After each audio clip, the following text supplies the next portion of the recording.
ভারতের এত বড় ক্ষতি করলো হাসিনা, দুধ কলা দিয়ে কাল সাপ পুষল ওরা। হাসিনার পর এবার ভারতের সরকার পতনে গোপন ষড়যন্ত্র করছে যুক্তরাষ্ট্র। পশ্চিমবঙ্গের চেয়ে বড় ভূখণ্ড পেল বাংলাদেশ, ভারতের কপাল পুড়ল।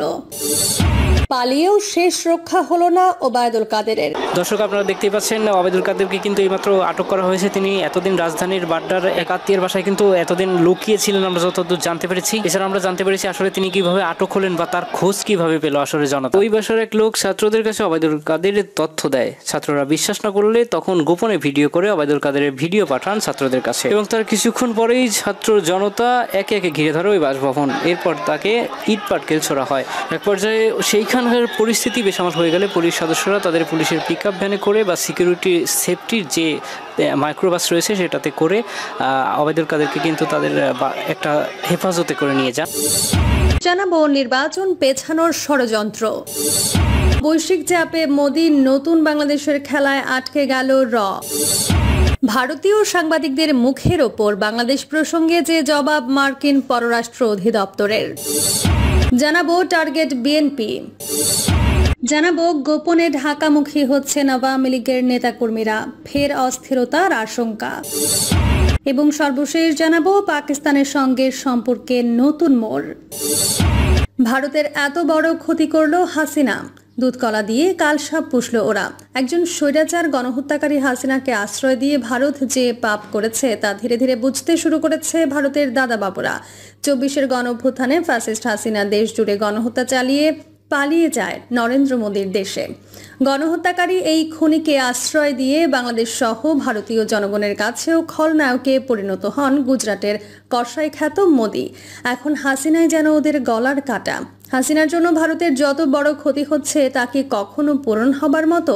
ফ্যাসিস্ট হাসিনা ভারতে আশ্রয় নেওয়ার পর মোদী সরকার ইচ্ছে করেই বাংলাদেশের সরকার ও জনগণকে চাপে ফেলতে ভিসা কার্যক্রম বন্ধ করে দেয়, এমনকি মেডিকেল ভিসা বন্ধ করে দেওয়ার মতো নেক্কারজনক ঘটনার জন্ম দেয় ভারত। এই সুযোগে বসে থাকে না নোবেল বিজয়ী অর্থনীতিবিদ ডক্টর মোহাম্মদ ইউনূসের নেতৃত্বাধীন অন্তর্বর্তী সরকার।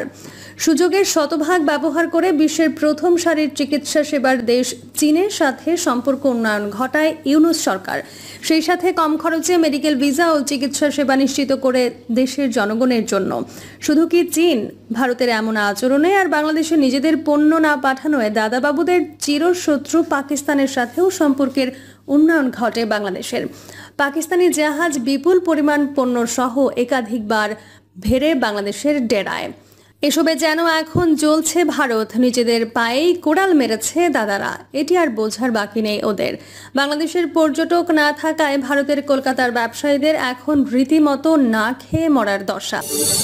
হাসিনার পর এবার ভারতের সরকার পতনে গোপন ষড়যন্ত্র করছে যুক্তরাষ্ট্র। মানবাধিকার এবং ভোটাধিকার সহ নানা ইস্যুতে শেখ হাসিনার সরকারের ওপর অসন্তোষ ছিল মার্কিন প্রশাসনের। বাংলাদেশের সরকার পতনের পেছনে যুক্তরাষ্ট্র জড়িত বলেও অভিযোগ রয়েছে হাসিনার। অন্যদিকে গত 15 বছরের শাসনামলে শেখ হাসিনাকে অকুণ্ঠ সমর্থন দিয়ে এসেছে ভারত। আর এবার খবর আসলো যে ভারত সরকারের পতনেরই কলকাঠি নাড়ছে মার্কিন যুক্তরাষ্ট্র। রাশিয়ার সংবাদ মাধ্যম স্পুটনিক এক প্রতিবেদনে জানিয়েছে, গোপনে বাংলাদেশের মতো ভারতের সরকার পরিবর্তনের ছক কষছে যুক্তরাষ্ট্র। প্রতিবেদনটিতে দাবি করা হয়, মার্কিন গোয়েন্দা সংস্থা সিআইএ বন্ধুত্বের আড়ালে মোদী সরকারকে উৎখাতের জন্য ব্যাপক প্রচেষ্টা চালাচ্ছে। এজন্য অন্ধ্রপ্রদেশের ব্যাপটিস্ট চার্চ এবং বিরোধী নেতাদের সাথে যোগাযোগ করছে তারা। প্রতিবেদনে আরও দাবি করা হয়, ক্ষমতাসীন বিজেপির রাজনৈতিক জোট এনডিএ ভাঙতে তৎপর চালাচ্ছে সিআইএ। এজন্য অন্ধ্রপ্রদেশের মুখ্যমন্ত্রী চন্দ্রবাবু নাইডুকে টার্গেট করেছে গোয়েন্দা সংস্থাটি। পশ্চিমবঙ্গের চেয়ে বড় ভূখণ্ড পেল বাংলাদেশ, ভারতের কপাল পুড়ল। পদ্মা মেঘনা বঙ্গোপসাগর কেন্দ্রিক বদ্বীপ অঞ্চলে গত কয়েক বছরে প্রাকৃতিকভাবে 50টিরও বেশি নতুন দ্বীপ বা চর জেগে উঠেছে। এগুলোকে একত্রে হিসেব করলে বাংলাদেশ পেয়েছে পশ্চিমবঙ্গের চেয়েও বড় এক নতুন ভূখণ্ড, যা ইতোমধ্যে অনেকটাই বসবাসযোগ্য। বিশেষজ্ঞরা বলছেন, স্বাধীনতার পর থেকে বাংলাদেশ নানা সময়ে নদী ও সমুদ্র থেকে নতুন ভূমি লাভ করে চলেছে। যেখানে একদিকে জলবায়ু পরিবর্তনের ফলে দেশের অনেক অঞ্চল সাগরে বিলীন হওয়ার আশঙ্কা রয়েছে, ঠিক তখনই প্রকৃতি আশীর্বাদ হয়ে এসেছে নতুন চর ও ভূমি সৃষ্টি করে। পালিয়েও শেষ রক্ষা হলো না ওবায়দুল কাদেরের। দেশ জুড়ে এমপি মন্ত্রীদের পালানোর হিড়িক পড়েছে। কেউ পালাচ্ছেন তো কেউ পালাতে গিয়ে হচ্ছেন আটক। এরই মধ্যে সামাজিক যোগাযোগ মাধ্যমে ভাইরাল হয়েছে বিমানে থাকা সাবেক মন্ত্রী ওবায়দুল কাদেরের এই ছবি, যা নিয়ে শুরু হয় নানা আলোচনা। ছবিতে দেখা যায় বিমানের সিটে বসে আছেন ওবায়দুল কাদের। তার বাম পাশের সিটে দেখা যায় এক নারীকে। ওই ফ্লাইটে ছিলেন আরো অনেক যাত্রী। তাই প্রশ্ন উঠেছে, তবে কি দলের নেত্রীর মতোই দেশ ছেড়ে পালালেন সাবেক সাধারণ সম্পাদক? আবার কোথাও গুঞ্জন উঠছে আটক হয়েছেন তিনি। এছাড়া জাতীয় নির্বাচনের পর থেকে প্রতিদিন মিডিয়ার সামনে কথা বললেও বৈষম্য বিরোধী ছাত্র আন্দোলনের শেষ মুহূর্তে মিডিয়ায় তাকে কম কথা বলতে দেখা যায়। তাই সবার মাঝে একটাই প্রশ্ন, কোথায় আছেন আওয়ামী লীগের সাবেক সাধারণ সম্পাদক ওবায়দুল কাদের? আওয়ামী নেত্রী শেখ হাসিনা দেশ ছেড়ে পালানোর পর বিপাকে পড়েছেন তার এমপি মন্ত্রীরা। যে যেভাবে পারছেন গা ঢাকা দিচ্ছেন। একটি সূত্র জানায়, শেখ হাসিনার একদিন আগেই দেশ ছেড়েছেন ওবায়দুল কাদের। সূত্র মতে গত ৩রা আগস্ট শনিবার ধানমন্ডিতে আওয়ামী লীগ সভাপতি শেখ হাসিনার রাজনৈতিক কার্যালয়ে আয়োজিত সংবাদ সম্মেলনে শেষবারের মতো কথা বলেন ওবায়দুল কাদের। শনিবার বিকেল থেকে গা ঢাকা দিয়েছেন তিনি। রোববার তাকে আর দেখা যায়নি কোথাও। সূত্র বলছে, রবিবার রাতে দেশ ত্যাগ করেছেন আওয়ামী লীগ সাধারণ সম্পাদক এবং সড়ক পরিবহন ও সেতু মন্ত্রী ওবায়দুল কাদের। বর্তমানে তিনি সিঙ্গাপুরে রয়েছেন বলেও জানায় সূত্রটি। তবে অন্য আরেকটি সূত্র বলছে, ওবায়দুল কাদের বর্তমানে নয়াদিল্লিতে অবস্থান করছেন। এদিকে মঙ্গলবার সন্ধ্যা থেকে ওবায়দুল কাদেরকে আটকের গুঞ্জন ওঠে। সূত্র মতে সরকার পতনের পর গোপনে চলে যান ওবায়দুল কাদের। এরপর তিনি যশোরে তার এক আত্মীয়ের বাসায় ওঠেন। সেখানেই তিনি আটক হন। যদিও আইন শৃঙ্খলা বাহিনীর কাছ থেকে এই খবরের সত্যতা নিশ্চিত করা যায়নি। তবে এর আগে বিভিন্ন সময় বিএনপির মহাসচিব মির্জা ফখরুল ইসলাম মন্তব্য করতেন, আওয়ামী লীগ সরকার পদত্যাগ করলে পালানোর পথ পাবে না। এর জবাবে ওবায়দুল কাদের বলেছিলেন, তারা পালাবেন না, এই দেশে জন্ম নিয়েছেন, এই দেশেই মরবেন, কিন্তু পালাবেন না। পালালেও কোথায় পালাবেন? প্রয়োজনে ফখরুল সাহেবের বাসায় গিয়ে উঠবেন, না হলে ঠাকুরগাঁও যে বাড়ি আছে ওই বাড়িতে গিয়ে উঠবেন। তবে এমন কথা বলে এখন কোথাও দেখা যাচ্ছে না সাবেক এই মন্ত্রীকে। গেল মঙ্গলবার এক সমাবেশে ওবায়দুল কাদেরকে উদ্দেশ্য করে মির্জা ফখরুল বলেন, ওবায়দুল কাদের না পালিয়ে ঠাকুরগাঁওয়ের বাড়িতে আসতে চেয়েছিলেন। এখন তিনি কোথায় পালিয়ে আছেন? মির্জা ফখরুল মজার ছলে ঠাকুরগাঁওয়ে আমন্ত্রণ জানান ওবায়দুল কাদেরকে। তবে সোশ্যাল মিডিয়ায় ভাইরাল হওয়ার সেই ফ্লাইটে ওবায়দুল কাদের দেশ ছাড়েন কিনা তা নিয়েও নিশ্চিত হওয়া যায়নি। নির্বাচন পেছানোর ষড়যন্ত্র। ছাত্র জনতার আন্দোলনে ফ্যাসিস্ট আওয়ামী সরকার পতনের পর গত ৮ আগস্ট শান্তিতে নোবেল বিজয়ী প্রফেসর ডক্টর মোহাম্মদ ইউনূসের নেতৃত্বে গঠিত হয়েছে অন্তর্বর্তীকালীন সরকার। ইতোমধ্যে এই সরকার ৭ মাসের বেশি সময় অতিক্রম করেছে। সরকার 10টি সংস্কার কমিশন গঠন করেছে। সংবিধান, নির্বাচন কমিশন, জনপ্রশাসন সহ বিভিন্ন বিষয়ে সংস্কার নিয়ে জাতীয় ঐকমত্য কমিশন এর মাধ্যমে এগোচ্ছে। ইতোমধ্যে রাজনৈতিক দলগুলোর সঙ্গে কমিশনের প্রাথমিক আলোচনা হয়েছে। তবে আগামী জাতীয় সংসদ নির্বাচন কবে হবে? রাজনৈতিক অঙ্গনে এখন বহুল চর্চিত প্রশ্ন এটি। অন্তর্বর্তীকালীন সরকারের প্রধান উপদেষ্টা প্রফেসর ডক্টর মোহাম্মদ ইউনূস একাধিকবার বলেছেন, আগামী ডিসেম্বরের মধ্যে জাতীয় সংসদ নির্বাচন হবে। আবার কখনো কখনো বলেছেন, সংস্কার বেশি চাইলে জুনে। বিএনপির পক্ষ থেকে বরাবরই দাবি করা হয়েছে, প্রয়োজনীয় সংস্কার শেষে দ্রুততম সময়ে নির্বাচন দেওয়ার।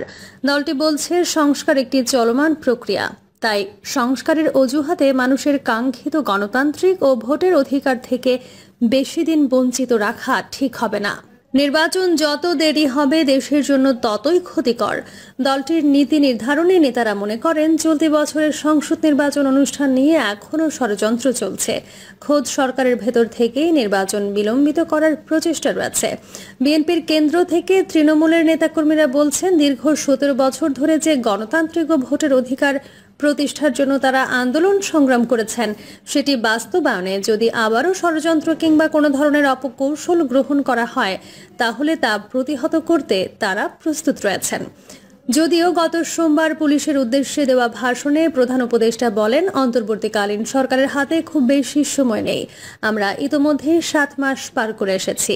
আমরা বলছি ডিসেম্বরে নির্বাচন হবে, কাজেই কি কি সংস্কার করতে চাই করে ফেলতে হবে। এর 3 দিন আগেও জাতিসংঘ মহাসচিবের সামনে তিনি বলেছিলেন, নির্বাচন এ বছরের ডিসেম্বরে বা আগামী বছরের জুনে হতে পারে। বিষয়টি নির্ভর করবে রাজনৈতিক দলগুলোর ঐক্যমত্যের ভিত্তিতে প্রস্তাবিত সংস্কারের ওপর। রাজনৈতিক দলগুলোর স্বল্প পরিসরে সংস্কার চাইলে নির্বাচন এবছরের ডিসেম্বরে হতে পারে, তবে তারা বড় পরিসরে সংস্কার চাইলে নির্বাচন হবে আগামী বছর জুনে।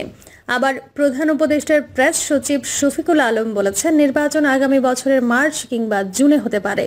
নির্বাচন নিয়ে প্রধান উপদেষ্টা কিংবা সরকার সংশ্লিষ্টদের বক্তব্যে একাধিক সময়সীমা আসায় সংশয় আছে দেশের বৃহত্তম রাজনৈতিক দল বিএনপি সহ বিগত গণতান্ত্রিক আন্দোলনে থাকা অন্য রাজনৈতিক দলগুলো।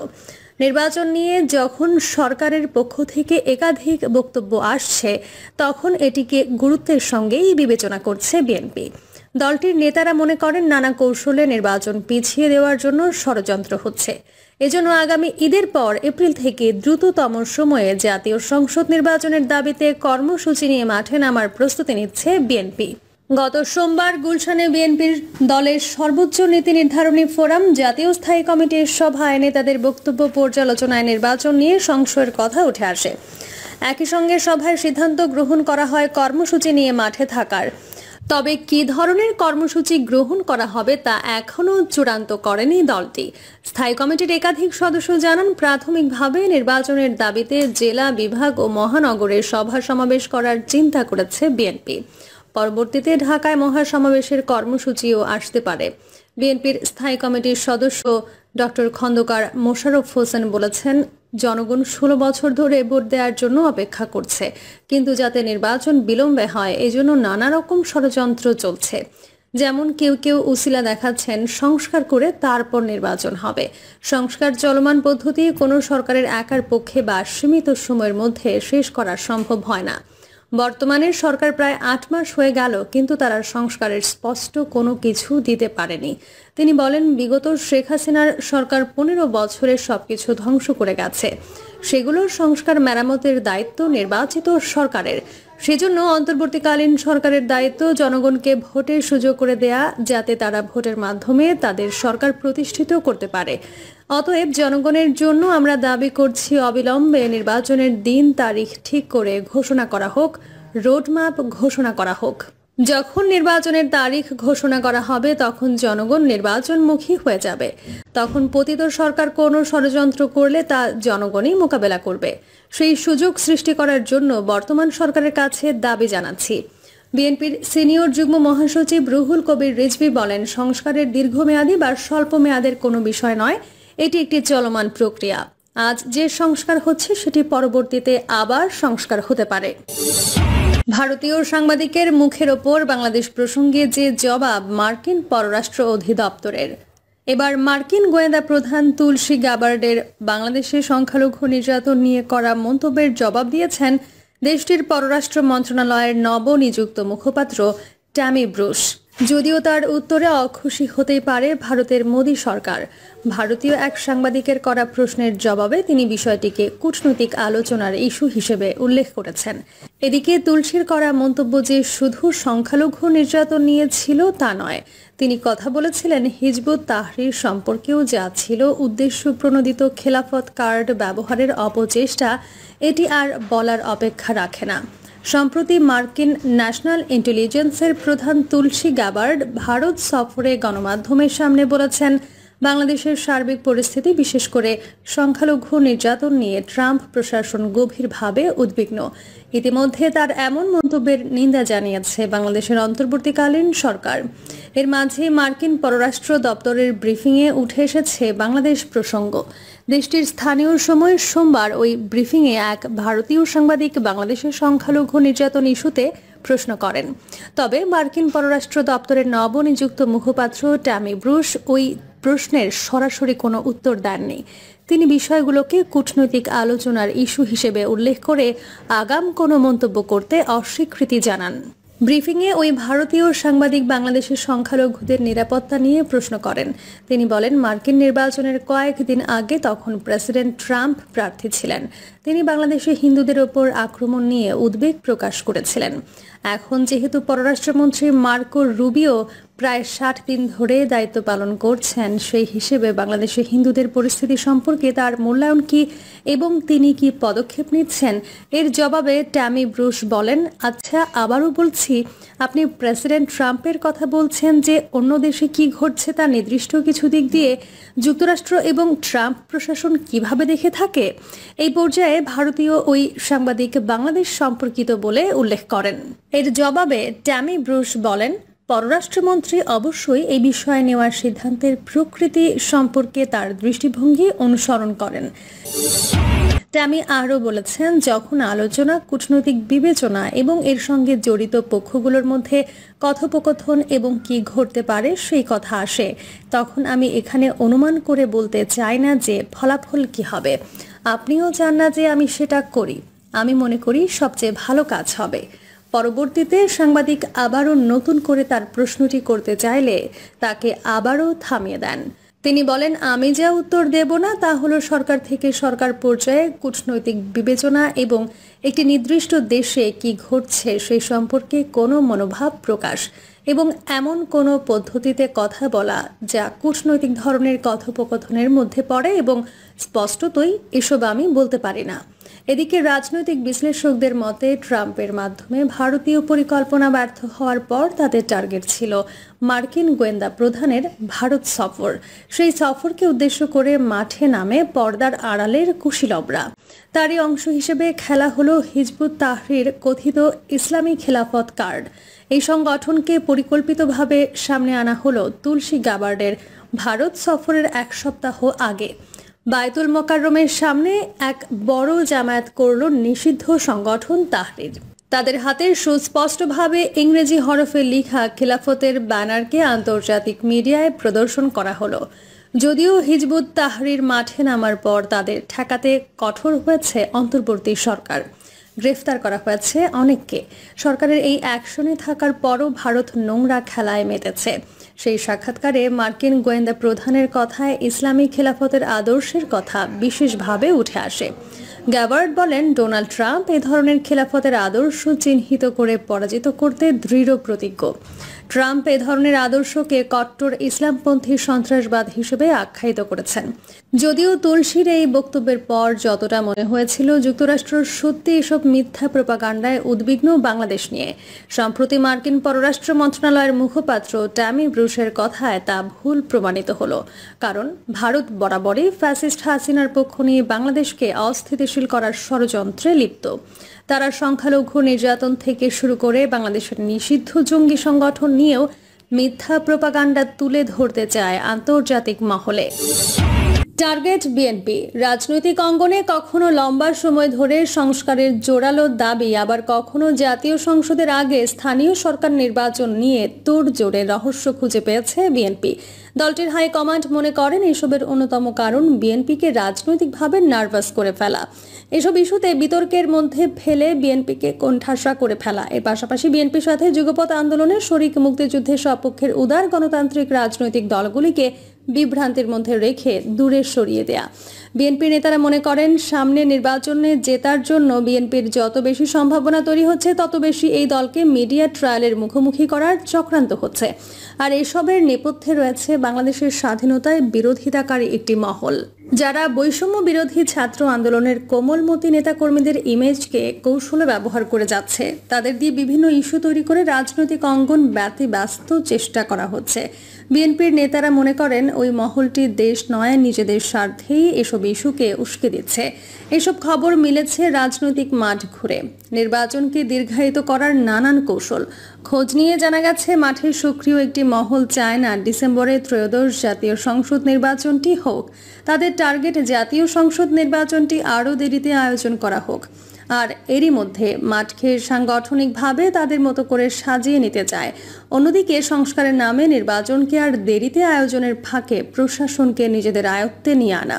এতে করে তারা আওয়ামী লীগের মতো একটি সাজানো নির্বাচন করে ফেলার ক্ষেত্র তৈরি করতে পারবে।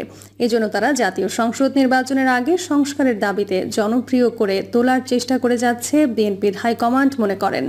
বিএনপির নেতারা মনে করেন দেশে বিদেশে এমনকি সামাজিক যোগাযোগ মাধ্যমে প্রচার প্রোপাগান্ডা চালানো হচ্ছে যে ব্যাপক সংস্কারের আগে ত্রয়োদশ জাতীয় সংসদ নির্বাচন যেন কোনোভাবেই আয়োজন করা না হয়। এর পাশাপাশি অতি সম্প্রতি এই রাজনৈতিক মহলটি সংখ্যানুপাতিক নির্বাচনের দাবি নিয়ে মাঠ গরমের কাজ শুরু করেছে। খোঁজ নিয়ে জানা গেছে সংখ্যানুপাতিক নির্বাচনের দাবিকে জনপ্রিয় করতে ওই মহলটি নানান কায়দা কানুন করে যাচ্ছে। সেক্ষেত্রেও তাদের আস্থাভাজন বৈষম্য বিরোধী ছাত্র আন্দোলনের ইমেজে তৈরি হওয়ার নতুন রাজনৈতিক দরকি ব্যবহার করতে চাইছে। অন্যদিকে সংখ্যানুপাতিক নির্বাচনের দাবির পাশাপাশি শুরু করেছে স্থানীয় সরকারের নির্বাচনের ব্যাপারেও তোড়জোড়। স্থানীয় সরকারের নির্বাচনের দাবিকে জনপ্রিয় করতে তারা বৈষম্য বিরোধী ছাত্র আন্দোলনের ইমেজে গড়ে ওঠা দলটিকে কাজে লাগাতে চাইছে। এর পাশাপাশি এসব দাবি জানিয়ে রাজনৈতিক মাঠকে ধীরে ধীরে ঘোলাটে করে ফেলার চক্রান্ত হচ্ছে, যেন বিএনপি সহ দলটির সাথে যুগপৎ আন্দোলনের শরিকরা বেকায়দায় পড়ে যায়। দেখা দেয় হতাশা। বিএনপি কি ভাবছে ও করে যাচ্ছে এদিকে খোঁজ নিয়ে জানা গেছে এবং পাশাপাশি বিএনপির বেশ কয়েকটি পদক্ষেপে বোঝা যাচ্ছে যে যারা রাজনৈতিক মাঠকে ঘোলাটে করতে চাইছে তাদের ব্যাপারে দলটি যথেষ্ট সজাগ রয়েছে। এই কারণে বিএনপি শুরুতেই যে জাতীয় সংসদ নির্বাচন আগেই হতে হবে সেই দাবিকে প্রতিষ্ঠিত করতে দেশে বিদেশে সক্রিয়ভাবে কাজ করেছে। বলা যায় কূটনৈতিক প্রক্রিয়াকেও কাজে লাগিয়েছে। এর পাশাপাশি বিএনপির এমন দাবির সঙ্গে চলা দলটির যুগপৎ আন্দোলনের শরিকদেরও এখনও একসাথে রাখতে পেরেছে। দেশের ভেতরে অপরাপর রাজনৈতিক মহলকে বোঝাতে সক্ষম হয়েছে যে দেশে দ্রুত জাতীয় সংসদ নির্বাচন না হলে পরিস্থিতি বেকায়দায় চলে যাবে, চক্রান্ত বাড়বে। অপরদিকে বিএনপির পক্ষ থেকে বিদেশিদেরও আশ্বস্ত করা হয়েছে যে ডিসেম্বরের মধ্যে নির্বাচন হলে দেশ সঠিক পথে থাকবে। সম্প্রতি বিএনপির সঙ্গে ইউরোপীয় ইউনিয়নের রাষ্ট্রদূত মাইকেল মিলারের যে বৈঠক অনুষ্ঠিত তাতে বিএনপি এভাবেই দলটির মতামত তুলে ধরেন। বিএনপির স্থায়ী কমিটির সদস্য আমির খসরু মাহমুদ চৌধুরী ছাড়াও বিএনপি মহাসচিব মির্জা ফখরুল ইসলাম আলমগীর ও সাংগঠনিক সম্পাদক শামা ওবায়েদ উপস্থিত ছিলেন। এতে কূটনীতিকদের যুক্তি দিয়ে বিএনপি নেতারা বলেন দেশে গণতান্ত্রিক ধারা ফিরিয়ে আনা খুবই গুরুত্বপূর্ণ। দেশে গণতন্ত্র ফিরিয়ে আনার একমাত্র মাধ্যম নির্বাচন। এদিকে জাতীয় ঐকমত্য কমিশনকে ও বিএনপি তাদের যে মতামত জানিয়েছে তাতে বোঝা যায় বিএনপির বিরুদ্ধে অবস্থান নেওয়া চক্রটির ব্যাপারে বিএনপি যথেষ্ট সতর্ক রয়েছে। আর এজন্য জাতীয় ঐকমত্য কমিশনকে সংবিধান ও নির্বাচন ব্যবস্থার সংস্কারের অধিকাংশ সুপারিশে ভিন্ন মত জানিয়েছে বিএনপি।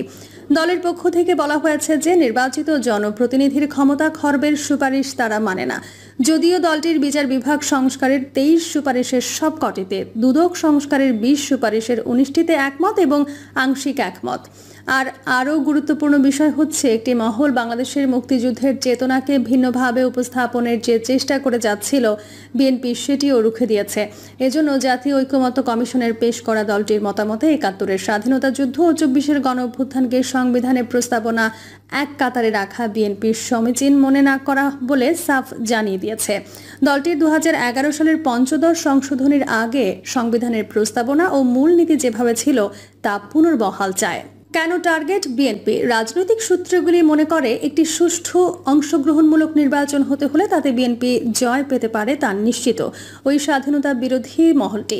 কিন্তু সম্প্রতি তারা তাদের রাজনৈতিক দলকে এমনভাবে উপস্থাপন করে ফেলেছে তারাই এখন বাংলাদেশের আগামী ভবিষ্যৎ। নিজেদের এমন কর্তৃত্ব প্রতিষ্ঠা করতে হলে বর্তমানে মাঠে অন্যতম একক শক্তিশালী দল বিএনপিকে ঠেকানো ছাড়া দলটি হাতে আর কোনো এজেন্ডা নেই। কারো কারো মতে বিএনপিকে চাপে রেখে ওই মহলটি একটি শক্তিশালী সুবিধাজনক সমঝোতায় যেতে চেয়েছিল বেশ কয়েকবারই। কিন্তু বিএনপির একেবারে শীর্ষ পর্যায় থেকে মুক্তিযুদ্ধে বিরোধিতাকারী ওই শক্তিটির সাথে কোনো ধরনের আপোষ বা সমঝোতায় না যাওয়া তারা বিক্ষুব্ধ।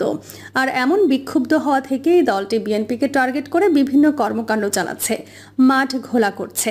তবে আরেকটি সূত্র জানায় ওই মহলটির সম্প্রতি বিভিন্ন ধরনের জরিপ চালিয়ে জেনেছে যে রাজনৈতিক মাঠে সুষ্ঠু ভোট হলে তারাই জয়লাভ করবে এবং সরকার গঠনে ভূমিকা রাখতে পারবে। আর সে কারণে বিএনপিকে ঠেকাতে তারা বিভিন্ন নেতিবাচক গোপনে ঢাকামুখী হচ্ছেন আওয়ামী লীগের নেতাকর্মীরা, ফের অস্থিরতার আশঙ্কা। সরকার পরিবর্তনের পর সারা দেশে সহিংসতা, হত্যা, ধর্ষণ, চাঁদাবাজি ও হামলার মতো অপরাধ বেড়ে চলেছে। বিশেষ করে চট্টগ্রামে এসব অপরাধের মাত্রা উদ্বেগজনকভাবে বাড়তে থাকায় জেলার প্রতিটি থানাকে বিশেষ নজরদারির আওতায় এনেছে পুলিশ। এরই মধ্যে গণমাধ্যম সূত্রে জানা যায়, একটি গোপন গোয়েন্দা প্রতিবেদনে উঠে এসেছে আওয়ামী লীগের বিভিন্ন স্তরের নেতাকর্মীরা গোপনে দলবদ্ধভাবে ঢাকামুখী হচ্ছেন। ধারণা করা হচ্ছে তারা রাজধানীতে অস্থিরতা তৈরির পাশাপাশি সাবেক প্রধানমন্ত্রী শেখ হাসিনাকে ফিরিয়ে আনার দাবিতে আন্দোলনের প্রস্তুতি নিচ্ছেন। পুলিশ ও গোয়েন্দা সূত্রগুলো বলছে, গত 5 আগস্ট সরকারের পতনের পর চট্টগ্রামের সহিংসতা, দখল, রাজনৈতিক প্রতিহিংসা ও সংঘর্ষের ঘটনায় সরাসরি জড়িয়ে পড়েছে আওয়ামী লীগের নেতাকর্মীরা। পুলিশের মনোবল ভেঙে পড়ার সুযোগে সংঘবদ্ধ অপরাধ চক্র আবারও সক্রিয় হয়ে উঠেছে বলে মনে করছেন সংশ্লিষ্টরা। গণমাধ্যম সূত্র বলছে, এই প্রেক্ষাপটে গত বুধবার 9 এপ্রিল চট্টগ্রাম জেলা গোয়েন্দা শাখা থেকে জেলার সব থানার একটি নির্দেশনা পাঠানো হয়। এতে পুলিশ সদস্যদের জন্য 8টি সতর্কতামূলক নির্দেশনা দেওয়া হয়, যার মধ্যে রয়েছে সন্দেহভাজনদের গতিবিধি পর্যবেক্ষণ, যাদের নামে মামলা রয়েছে তাদের মোবাইল ট্র্যাক করে অবস্থান শনাক্ত, গ্রেপ্তার, গুরুত্বপূর্ণ স্থানে চেকপোস্ট বসানো, নৌঘাট, রেল স্টেশন ও বাস স্ট্যান্ডে বাড়তি নজরদারি করা। এছাড়াও ঢাকামুখী যাত্রা প্রতিহত করতে সামাজিক যোগাযোগ মাধ্যমে নজরদারি করে উস্কানিদাতাদের শনাক্ত করা, অর্থদাতাদের বিরুদ্ধে ব্যবস্থা নেওয়া এবং ভাড়ায় চালিত যানবাহন ও স্ট্যান্ডগুলোতে পর্যবেক্ষণ জোরদার করার নির্দেশও দেওয়া হয়েছে। গণমাধ্যমের প্রতিবেদন থেকে জানা যায়, গোয়েন্দা পুলিশের ওই প্রতিবেদনে আরও বলা হয়েছে, আগামী 1 সপ্তাহের মধ্যে ঢাকায় সমবেত হওয়ার জন্য দলীয় নেতাকর্মীদের আহ্বান জানানো হয়েছে। এতে রাজধানীতে রাজনৈতিক অস্থিরতা তৈরি হওয়ার আশঙ্কা রয়েছে। এমন তথ্য সামাজিক যোগাযোগ মাধ্যমে ছড়িয়ে পড়ায় সাধারণ মানুষের মধ্যে আতঙ্ক ও উদ্বেগ সৃষ্টি হয়েছে। চট্টগ্রাম জেলা পুলিশের অতিরিক্ত পুলিশ সুপার মোহাম্মদ রাসেল গণমাধ্যমকে বলেন, সরকার পরিবর্তনের সময় কিছুটা ধাক্কা খেলেও পুলিশের মনোবল এখন পুনরুদ্ধার হয়েছে।